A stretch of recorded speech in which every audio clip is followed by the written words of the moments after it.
Any declarations of interest?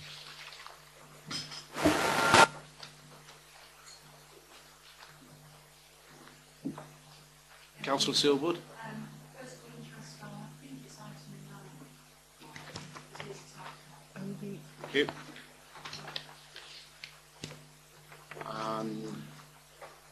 Any others? No. Item 2 is the confirmation of the minutes of the 23rd of May.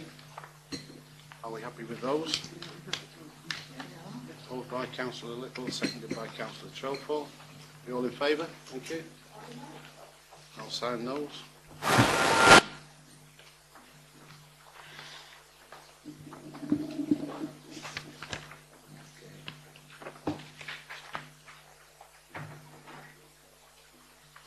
Thank you.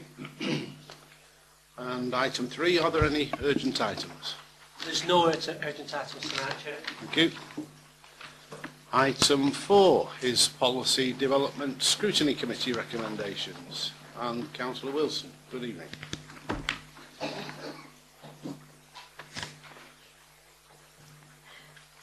Good evening.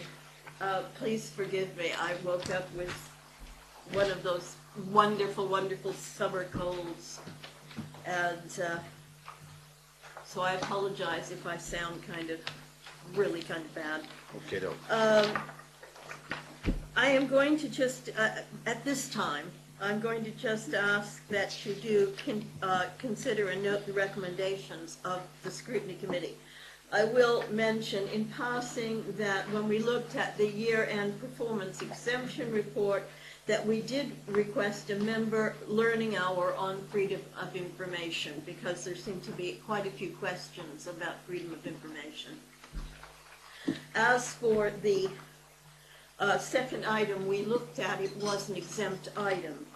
So what I would like to do, if it meets with your approval, Mr. Chairman, is that when we get to that item at the end of the meeting, I will come back to the table to discuss the scrutiny recommendations at that time. That's fine.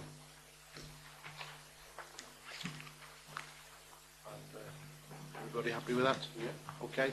And thank you very much indeed, Councillor Wilson. Have we got a proposal for those? Do you want to propose the first recommendation? Yes, please. Yeah. And I'll second that. Thank you. That leads us now to item 5.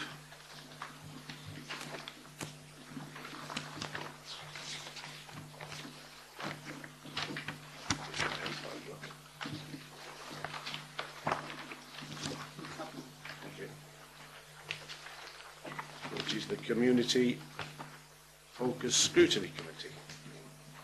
And Councillor Mulholland, good evening. Good evening. Councillor Reeves, good evening, ladies and gentlemen.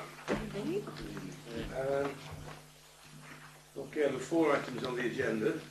The first, a simple report from the Citizens Advice Bureau, which was accepted by the committee, and you see the recommendations there. Yes. I'd just like to add to that part of the purpose of this is to make sure that things are ticking over and that we're getting what we would consider value for money. And I think the committee genuinely felt that we were getting good value for money. And they have just come to the end of coming to the end of the 3-year agreement, and it was the committee felt that we should suggest to them that they need to start negotiating with us for a further agreement. But you've got recommendations in front of you. The second item was Wychwood and Linnet Lane Wood, which has been a little bit complicated. We thought it was inappropriate to try and deal with it on the night. You'll be thankful to hear that the idea of the Task Finish Group would hopefully be 2 meetings.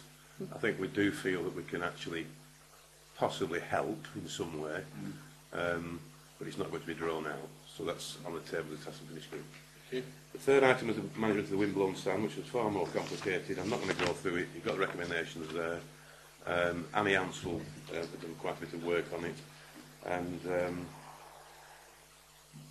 we actually got quite a nice smell of a few members of the public that I wasn't expecting a smell from, so I think they must have been doing something right there. And I do think the recommendation is a good example of how we might want to work together with all parties. If anybody's got any questions, obviously I'm happy to answer them. The last item was the Fairhaven and Promenade Gardens Master Plan. You'll notice it's now down as Fairhaven and Promenade Gardens Master Plan, as opposed to Fairhaven Lake Master Plan. That is as it says in the recommendation. Item 2 is to endorse that the whole approach become a more strategic approach for that coastal strip. Thank you. And other than that, you've got the recommendations there. Thank you. Are there any questions, Councillor Bush? May I just ask a few questions, mainly financial ones? As long as they're not too difficult. No.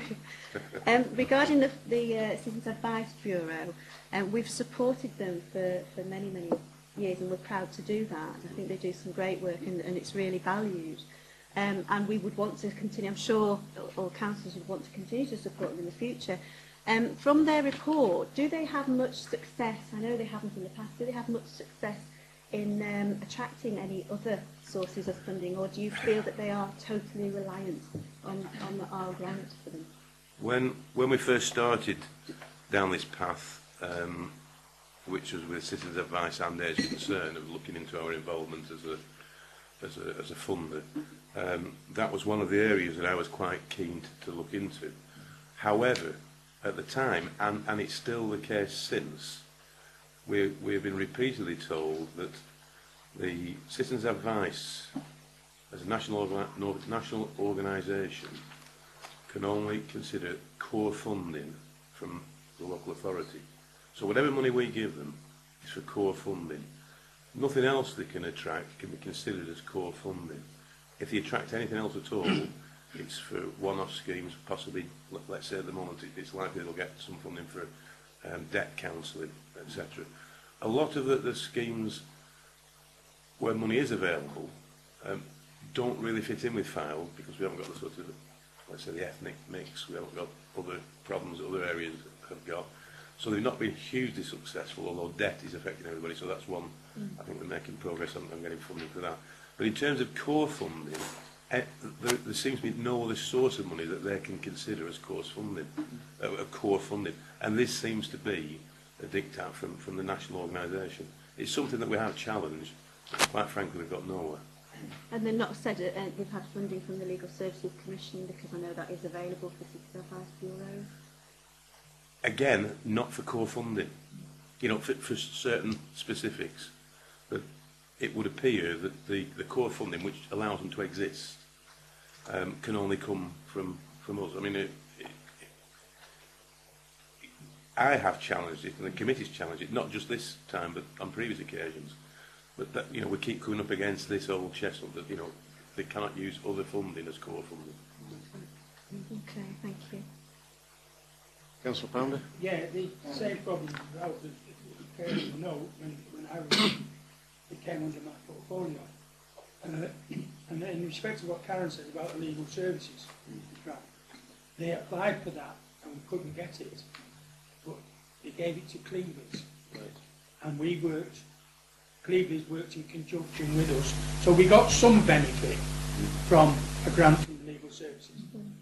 But it wasn't under the control of our own, under FILE CAB. It was under Cleavers, who agreed to come out and do 1 day, 2 days a week on legal aspects at FILE. Thank you. Any other questions? Okay. Thank you, Chairman. I'll wish to propose the exemptions. Proposed by Councillor Trelfall. I'm happy to second. Thank you. Seconded by Councillor Fazackley. Thank you very much indeed, Thank you. Councillor Malone. Thanks very much. Item 6 is on page 12 and is the medium-term financial strategy. And Mr O'Donoghue, good evening. Good evening.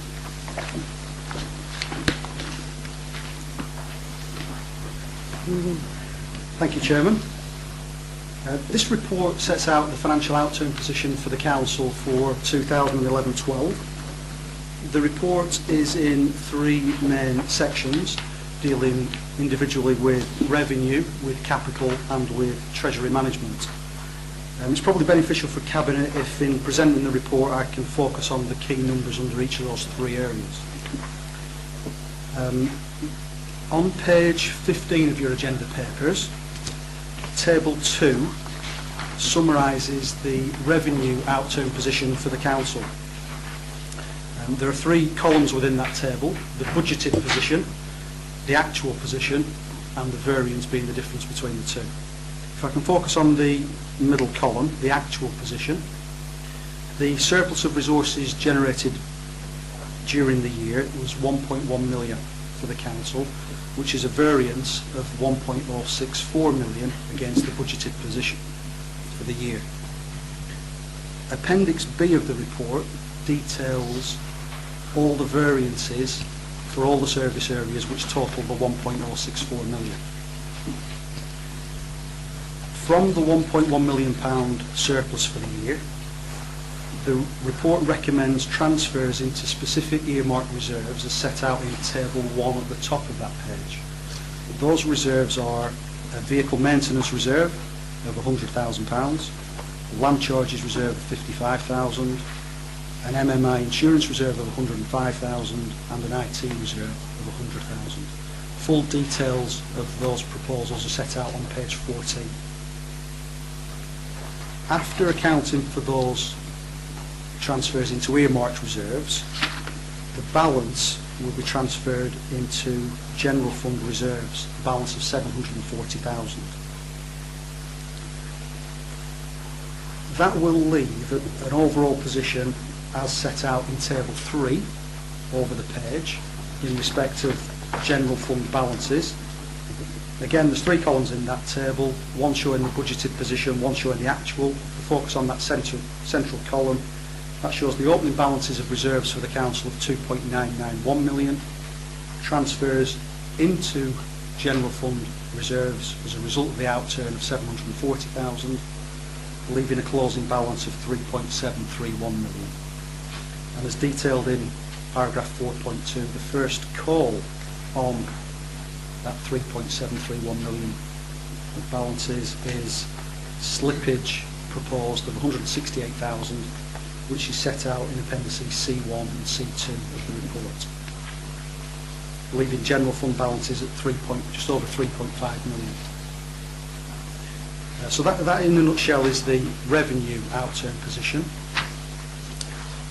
Moving on to capital, if I can refer to Table 4 on page 17, the latest estimate of capital spend for the year was £3.2 million, and the outturn expenditure was 2.895 million, leaving a variance for the year of 339,000.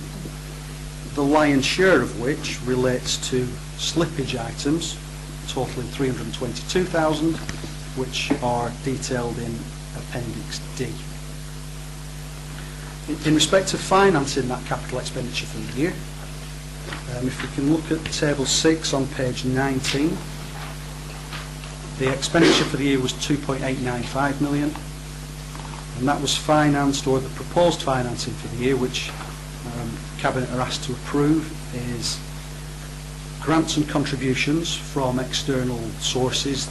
They include Lancashire County Council, the LSP, friends groups, lottery, etc. of 1.301 million.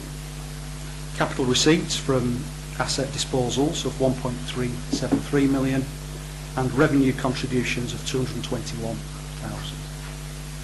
So that's how the capital spend for the year is proposed to be financed. It's worth noting that no financial resources have been lost to the council as a result of the variances on capital expenditure. And then the final section that the report covers is in respect of treasury management activities for the year. The summary position is set out in Table 7. The total borrowing for the council as at the end of the financial year is £3.8 million. That is against the council's capital financing requirement, or underlying need to borrow, of £6.5 million. So at the end of the year, the council was effectively under-borrowed. The difference between the two was made up from the cash resources that the council has got. The council still has that underlying need to borrow. So the overall conclusions are set out at the top of page 22. The report, in paragraph 13.1, the report represents an improvement in the Council's general fund revenue forecast balances position compared with the previous budget forecasts. Members will already be aware of the underlying budget position, which shows from the medium-term financial strategy that the budgeted call on reserves of over £500,000 a year are indicated, and that further budget requirements are likely to be required from 12-13 onwards to balance that over the medium term. And the improved position leaves the Council well placed to face uncertainties in the future and ensure that further savings requirements can be planned and phased over a longer period. So the recommendations, Chairman, in the report are to approve the general fund revenue outturn position and the slippage as set out in the appendix, to approve those transfers to the earmarked reserves, to approve the capital outturn and the proposed financing, and to approve the Treasury Management Report and the prudential indicators set out in the appendices. Thank you. Happy, Chairman, to take any questions. Councillor Buckley. Thank you very much. Thank you, Mr O'Donoghue. Thank you to you. Thank you to your team, first of all. Thank you to all budget holders for delivering this underspend, considerable as it is. Great to be on the right side of it, not the wrong side of it, but as you know, I do have some concerns about that and I want that addressing. Could I first of all ask you about the earmarked reserves, Yes. which are on page 15, just to clarify whether we believe that these will be sufficient for the future or not. My understanding is that the land charges reserve of 55,000 and also the MMI reserve of 105,000 is perhaps our best estimate of our total liability should that come to pass, and so therefore those reserves should hopefully not be needed to be topped up in the future. Am I right in that? That's correct, yes. Okay. The vehicle maintenance reserve of £100,000, again, in best information is, do we expect to have to top that up again in the life of the current vehicles? No. The reserve before this top-up stands at £27,000. This will take the reserve to £127,000, which is thought to be sufficient to meet any additional maintenance costs going forward. Okay, thank you very much. So it's the IT reserve that we may need to revisit in the future once we understand what our needs are for IT, perhaps in a new configured building, is that right? Yes, yes. Okay. Turning to the extent of the underspend then, can I ask you when it became apparent that we were looking at such a large underspend? The size of the underspend in its entirety only then became apparent as we started to close the accounts. As you know, we monitor the budgets quarterly, and the Scrutiny Committee receive those reports, and yourself as portfolio holder received those reports. They were indicating that there were a number of underspends across the council. There's been a direction from the management team to minimise expenditure and to seek out efficiencies, and that has a downward pressure on expenditure. I think it was flagged up in the MTFS report at Budget Council in March that was the case and was likely to result in an underspend at the end of the year. The size of the underspend only became apparent during the closure of accounts process in April and May that's culminated in this report. Okay, thank you. And it's right to say, isn't it, that we have taken savings within the year as well? So when it's become apparent, such as I think we've had vacancy savings Yes. in staffing, we've taken those in year. Yes. So that we're trying to be on the right side of budget and actual, which is my concern, because the size of this underspend came to light after the council set its budget. Is that right? Yes, that's right. Okay, so leading on from that, and because we are setting our budget on the best information that's available to us, and that means we're making decisions, perhaps quite difficult decisions on the basis of that information, what action can officers take then, moving forward, to address the mismatch between budget and actual spend? That's something that the management team are very keen to do. I think it is referred to in the report in paragraph 5.2 on page 16. We said in the coming months the outturn variances over the last 3 years will be analysed in detail with adjustments made in the next forecast to establish a new baseline budget position that reflects the changes in service delivery and structure. I think what that's saying is that there have been some significant changes in the organisation, restructures, that have, including a modernisation strategy. A chunk of the savings are from the modernisation strategy that has taken a couple of years to become embedded and to bear some fruit. The management team are committed to carrying out that piece of work to analyse the variances this year compared with previous years and to right-size those budgets accordingly to minimise the size of variances, be they underspends or overspends going forward. Okay, so in moving the recommendations then, would it be appropriate to add a fifth recommendation that work is done to reprofile the budget heads to more accurately reflect the actual spend in line with the work that you're planning to do? I'd like to add a further recommendation so that that work is carried out. Yeah, I'm comfortable with that. Yeah. And when would the next forecast, when do you believe the next forecast would be ready to show those new figures? Ordinarily, the first forecast annually has gone in October, November, and I think we're on that same time scale again. We're focusing at the moment on closing the accounts. The external auditors come in and auditors on that, so the intention is to then start that work on right-sizing those budgets in preparation for an update in November. Yeah. Okay, that's great. So, Chairman, I'd like to add that fifth recommendation that as is proposed, that the budgets are reprofiled and that a report comes back always within the MTFS, if that's however best to present it, so that we do make sure we have got this piece of work underway. Yes. Yeah, I think the MTFS will be the best way to represent that. To be encapsulated within that next update. Thank you. Yeah, I'm happy with that, and I was going just to make the observation on the same lines as Councillor Buckley, that obviously this is the third year that we've had underspend, and we can identify budget heads that will have a similar history and therefore drill down on those in order to reprofile the budget. So I'm quite happy for that recommendation to go in as well.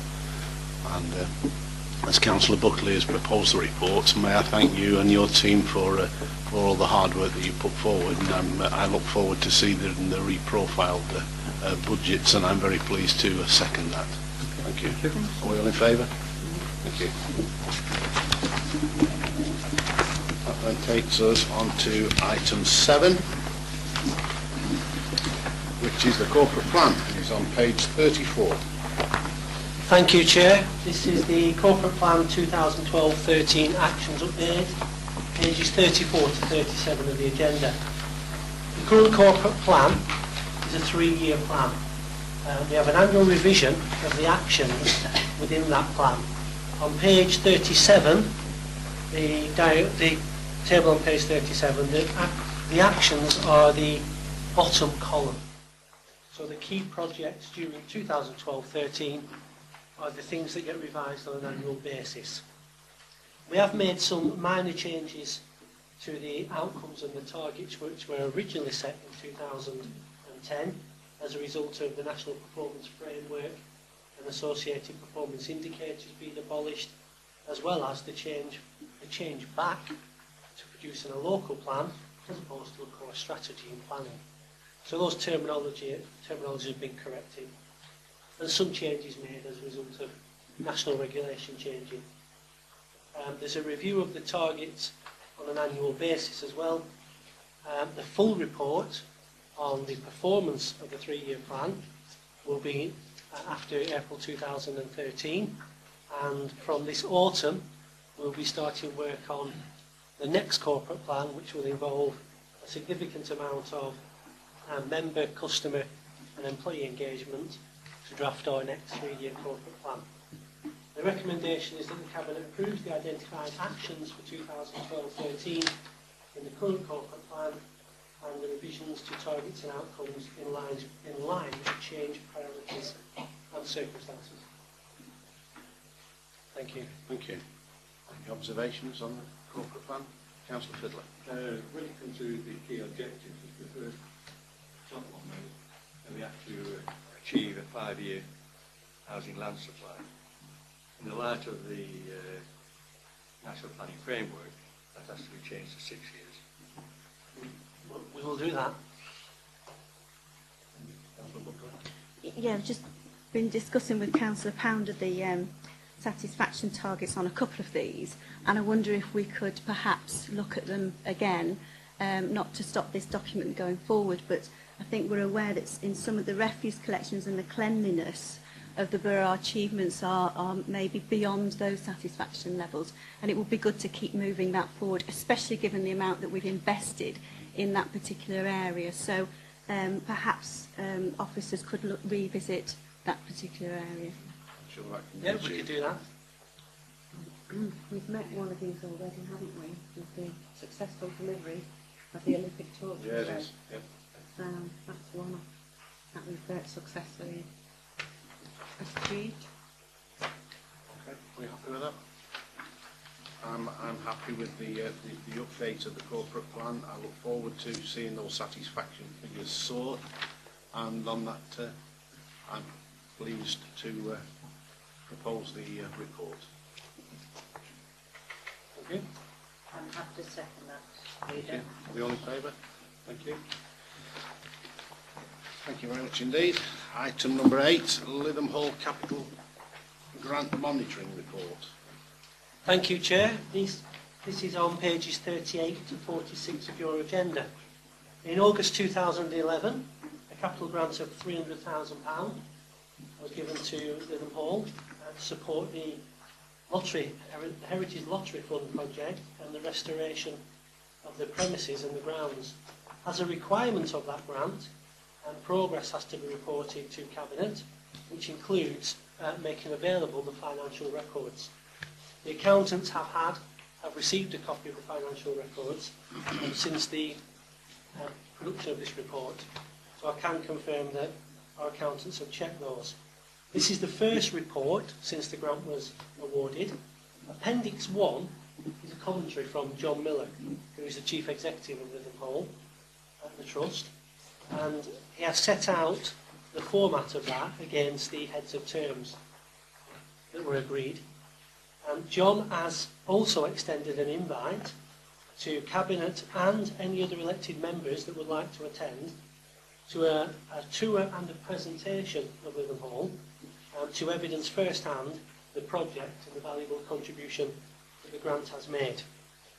We are confident that the grant is being spent in accordance with the heads of terms based on the information that's been presented at this progress report. The recommendations are that Cabinet note the capital grant awarded to Lytham Hall is being spent in accordance with the heads of terms as at April 1st, 2012 on the restoration project, and the required monitoring information has been made available. The Cabinet receive a further capital monitoring report at the end of the current financial year, 2012-13, to ensure that the grant is continued to be spent in accordance with the heads of terms, and to confirm that the restoration project remains on target. And finally, I would recommend that the Cabinet take up the offer of a tour and presentation of the Hall as part of the monitoring process, and the invitation is extended to any other elected members who wish to attend. Any observations, colleagues? No. Happy to propose it, Chairman. Moved by Councillor Buckley, I'm very happy to second it. seconded by Councillor Little. Are we all in favour? Thank you. Item number 9 is the High Street Innovation Fund. Yeah. And on item 9 we have 3 questions, 2 from Councillor Oates and 1 from Councillor Silverwood. Would you like to present those questions now, please?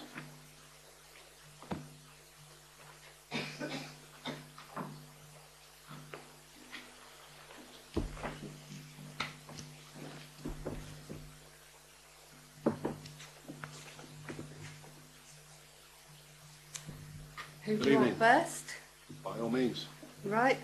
Given that the Innovation Fund has only been given to areas which applied for the Porters pilot competition, and given that the only area which entered this competition was Kirkham, whose entry was submitted by the Kirkham Business Group with little, if any, help from the Borough Council, does the Cabinet agree that this money should be given to Kirkham in order that it may be used to support and enhance the economic prosperity of the town centre? Well, just for some background, the High Street Innovation Grant was allocated using business rate data, which is submitted by all authorities each year.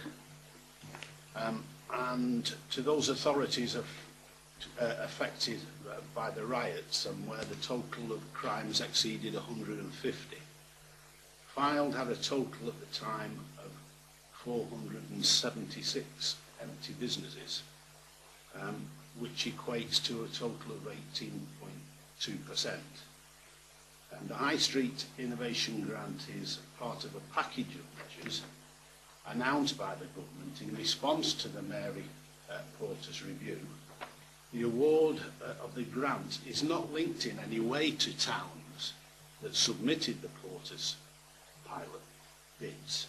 The grant was announced 24 hours before the deadline for the submission of the Porter's pilot bids.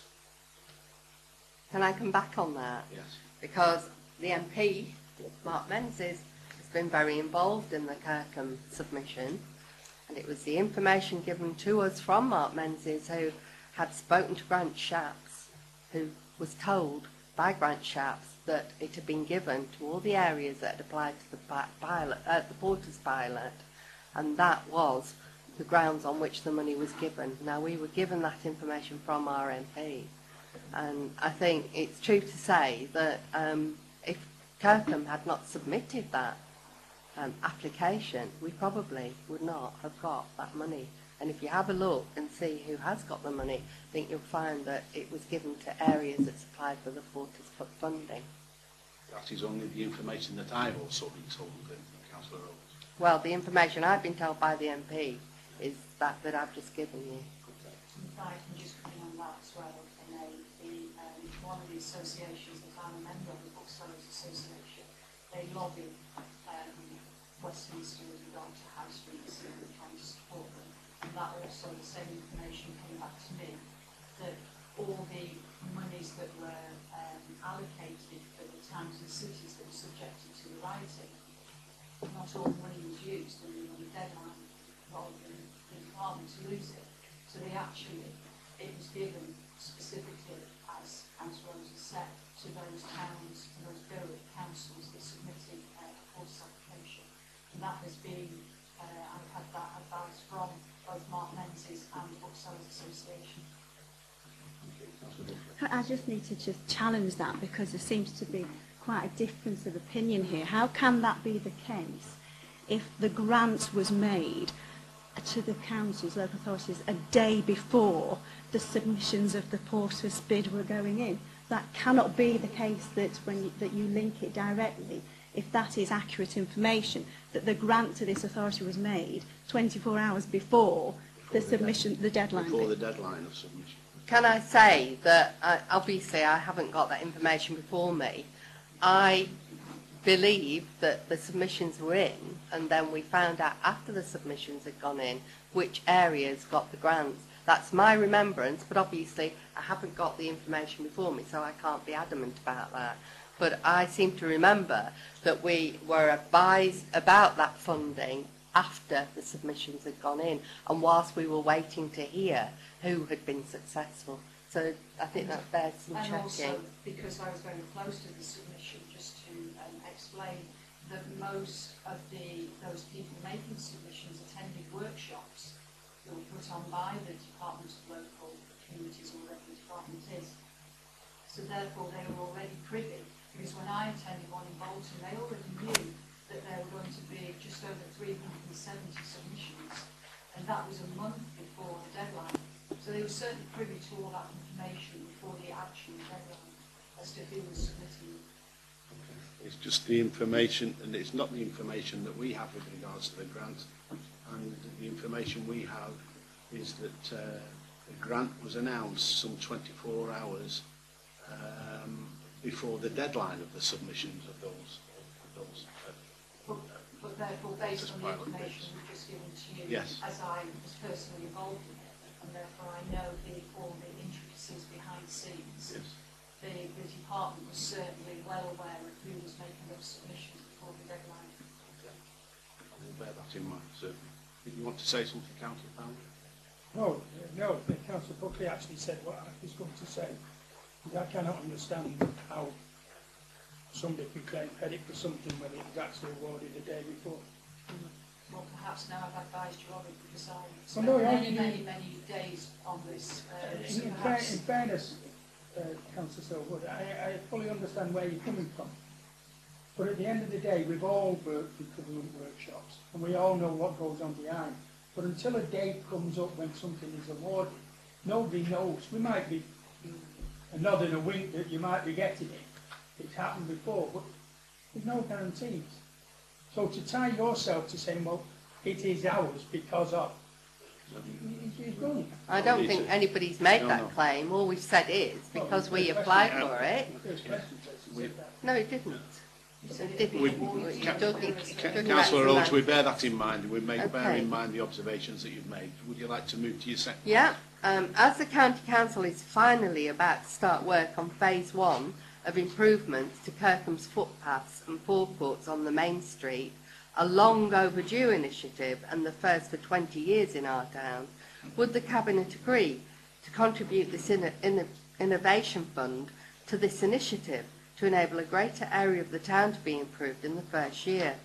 I'm sure that the Cabinet would like to be able to point to a positive outcome in using this fund and town centre enhancement to support economic prosperity in Kirkham would be a very tangible way of showing residents and the government that the fund has had a positive impact on our town centre. I know that our MP also supports this use of the fund, and there is an article in the Gazette tonight actually stating that he does support the town centre for this money. Thank you. Well, again, I welcome the fact that Lancashire County Council have been able to identify funding to commence the work of carrying out those improvements in Kirkham. The High Street Innovation Fund can be used for any reason, including environmental improvements, as set out in the report. And the Cabinet is meeting tonight, this evening, to consider this option, along with a range of other options, before deciding on a preferred option that delivers the best possible outcome for all High Street communities across the Fylde Borough. But obviously we'll bear in mind the observations that you've made. So can I ask, you're going to meet after this meeting to make a decision? Is that what you're saying? I'm saying, pardon? The recommendation on the order paper states that the Cabinet this evening will make a decision on the option. During the Cabinet meeting that we can all listen to? Yeah, okay, thank you. I just thought, Yes. yeah. And can I just say that... No, if I didn't make it clear, if No, it that's why I'm sounded as though it asking. was at a Yeah, subsequent yeah, date, that's what I'm asking. it will be done tonight. Because, as you're aware, Councillor Eaves, £40,000 of county money is going on the promenade, which the county doesn't own. And, of course, obviously, that 40,000 would be very useful in Kirkham. So we're not getting that. So anything from this fund would be very helpful to help with our town centre. Thank you. Okay? Councillor Silverwood. Thank you. Given the fact that a huge amount of money has already been spent on Lytham, St Anne's and Ansdell because of the Open, 200,000 in the last budget for Ansdell's parade of shops, and the millions already spent on St Anne's, would you not agree that it is morally right that the £100,000 that the Council has recently received from the government should be given to Kirkham to support its high street?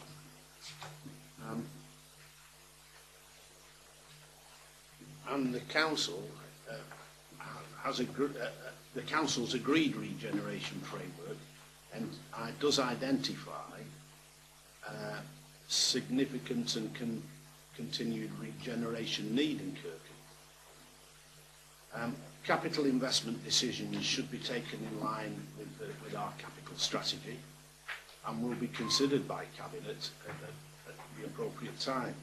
Many of the projects delivered across the borough to date, and particularly in relation to the Open Golf, are environmental improvement projects, which is an option included in the report for consideration. The Cabinet will also be taking into account how to achieve the maximum benefit to high streets across the borough when considering these options. So we will be considering all those options, all the options within the report, in order to come to a decision tonight in order to move away forward. Can I just to try and put something into perspective, really, to come back on the question that I asked. I mean, bearing in mind we all know the advantages of the Open, but bearing in mind it's a 4-day event, and just looking at the filed newspaper that came to everybody's doors 2 or 3 days ago, it's very easy to put these figures from that. And St Anne's, for example, £200,000 on Wood Street for pavements, forecourts and street furniture. £143,000 on Orchard Road for landscaping, carriageway improvements and new street furniture. This is all based in for the Open. It specifically is under the heading of the Open. Ansville and Fairhaven Station, £20,000. Lytham Station and improved paths, but there's no figures available for that. Fairhaven Lake, 7 bubbles for 3 weeks, £7,500. Do you call that an environmental project? Free. Pardon? That's free, because we don't pay. Well, it's taxpayers' money that has paid the £7,500. Ansdell's Parade of Shops, £200,000 in the last budget. Lytham Hall, £300,000. I know those aren't the Open, but all I'm trying to do is, as I said in the question, what is morally right and how far behind Kirkham is from everywhere else. And also, Kirkham and the Rural Files are having a tremendous number of visitors from the Gulf staying. Kirkham Grammar School, the farmers over on trails, but we haven't had any investment in Kirkham or the Rural File to smarten up, I think the quote in the newspaper says, to smarten either our station or our high street, because we rely on community groups doing our projects. Thank you very much indeed. Thank you, councillors, and we will move on. Thank you. Councillor Fiddler.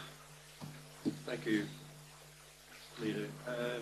I think we all appreciate that over the years, Kirkham, which is an extremely important market town, hasn't had the same investment as St Anne's, for obvious reasons, and perhaps Lytham.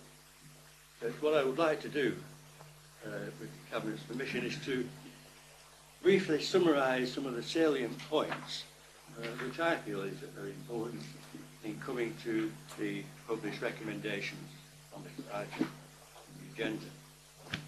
And I have to start, and I know we're not going to resolve this issue, but I think it is pertinent, it's certainly pertinent to me, that on March the 29th was the day that the government announced that Parbury Council would receive its £100,000 grant from the High Street Innovation Fund. And although the decision to create this fund was influenced by the Porter's Review, it was not, according to the information that I have, it was not related to the Porter's pilot competition, which again, as we've heard this evening, we already knew that Kirkham was unfortunately not being successful. So I think we can all agree that the overriding aim of the fund is primarily to reinvigorate our high streets. In this context, we've already, through the Policy Development Scrutiny Committee, recently looked at the history of the Council's support for our own town centre economy.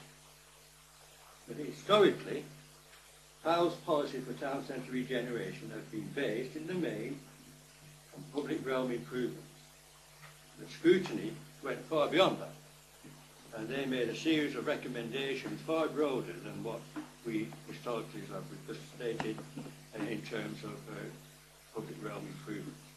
And a sentiment of the scrutiny committee's deliberations are represented by the bullet points on page 50 of the agenda report. But however, I turn to a very salient point, which I believe to be very important, is that the spirit of the High Street Innovation Fund, and this is emphasised in the Department for Communities and Local Government's accompanying letter, suggests that the emphasis should be on new and creative ways to enhance the viability and vitality of our town centres. Now, that's not my words, it's within the context of the accompanying letter, and they are looking, the government is looking that this fund is used on new and creative ways to enhance the viability and vitality. So with this in mind, it is the Cabinet's decision that we depart from our usual public realm improvement policy, and that the preferred choice be the business support option, and this is the bullet point 3 on page 50. In doing so, this would allow all 3 of our town centres to benefit from the fund. The business support option is within the spirit of the fund, and for Fowle is a novel innovation, total departure from the historic way that we've always concentrated on public realm improvements. So I then turn to the recommendations on page 47, and I want to put to committee, to Cabinet, that the Cabinet, as listed there, I don't need to read them, but in recommendation 2, it is the Cabinet's decision that the business support option is the preferred option, and that's where the fund ought to be applied. When it comes to recommendation 3, where the officer will go away to the final agreement and implementation of the business strategy, I think we have to make sure, and perhaps we have an addendum, that we do need a monitoring framework or something of this, what could be seen to be a rather subjective, diffuse way of dealing with. We need to have close monitoring of how and progress of that particular scheme.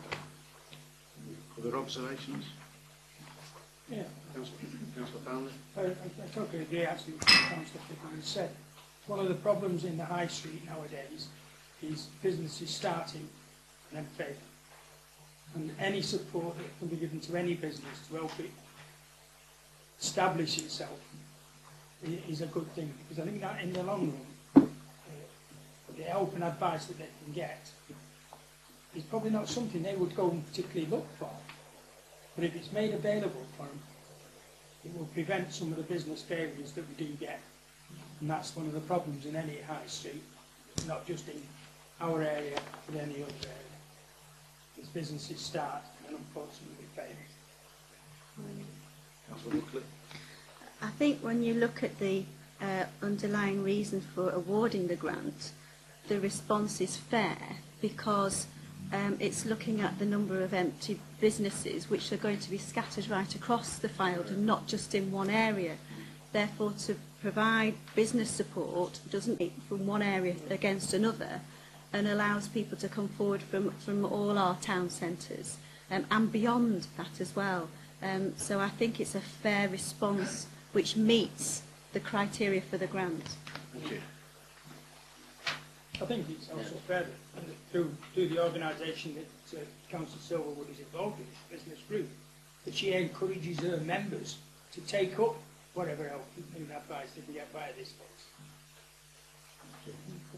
Any other observations? Yeah, due to the debate didn't take place today instead of on Monday evening behind closed doors, as usual in this cabinet. You're a disgrace.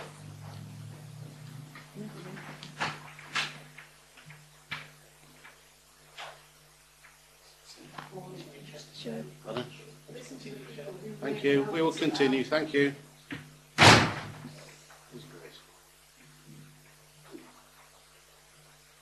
To continue, do we want to say anything else, Councillor Fiddler? I don't think I need to. Thank you. And you propose the item 9? I do. Thank you. And seconded by Councillor Pounder. Thank you. I'd like also to add to to Councillor Fiddler's comments that I would insist that there will be a close monitoring exercise taking place with regards to when this commences, in order to look to the progress of and successes of this, in order that anything that goes untoward with it, we might be able to revisit and address. Yeah, we've got that. Thank you. On reflection, Leader, do you think it's something I said that's caused that response? Yeah, I think we move on to the next item. We'll move on. Item 10 is the internal audit shared service. Thank you. Good evening, Chairman. Good evening, Cabinet. Good evening, Ms Morrison. This report, Chairman, is brought to seek your in principle approval this evening for a proposal for the Council to enter into a shared service arrangement with Blackpool Council in relation to the internal audit service. This would be subject to the satisfactory conclusion of negotiations that are ongoing between the two councils. Just to provide a little background information, in January of this year, as part of the Council's corporate restructure review, internal audit was identified as a service area that could contribute to savings targets. And in response to that, a potential partnership opportunity was identified with Blackpool Council to develop a shared internal audit service. It is worth pointing out that as well as realising cost benefits, the other benefits that I perceive that would be gained in entering into such an arrangement would be increased resilience across the two councils, as both councils, and in particular this council, has relatively small internal audit teams, and this would combine the two teams into a larger team that would be managed by one individual. To point out on the bottom of page 58 and 59, there are some underlying principles regarding the shared service, and one of the key ones that I would like to draw to the attention of Cabinet is that each respective council would retain its own audit committee. It would just be the back office resources that support the audit committee that would be combined. A similar report did go before the Audit Committee last week, and they were invited to make any observations to the Cabinet as part of your considerations this evening. They were content for the discussions to proceed and were content to commend you to agree in principle support this evening. However, that was on the subject that the negotiations were brought to a satisfactory conclusion regarding cost reductions, and those discussions will be ongoing with Blackpool. So that's a brief summary of the report, Chairman, and I'd be happy to take any questions. Any questions from members? Councillor Britton. When do we think that this will come back for a decision to be made? We're looking at making it in principle today, but obviously the details need to be fleshed out. When do you think we'll have that further information to move forward? It's anticipated that further reports would go back before Audit and this committee in September. It is in the forward plan for Cabinet. In bringing any negotiations to conclusion, we would like to go back to the Audit Committee to keep them informed as parent committee of the service in many respects, and we would bring a more detailed report back to you in the autumn. Okay, thank you very much. Happy to propose the recommendation. Proposed by Councillor Buckley. Seconded by Councillor Founder. We all in favour? Thank you very much indeed. And Thank you, for the report. Chairman. Thank you. Cabinet. Item number 11 is the Fairhaven Master Plan. This item, Chair, was the full report has been included in item 5 Yes. and the recommendations.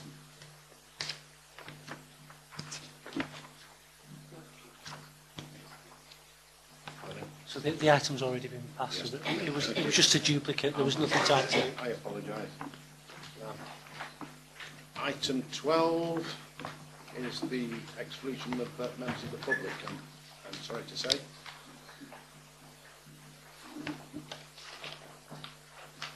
Thank you very much indeed.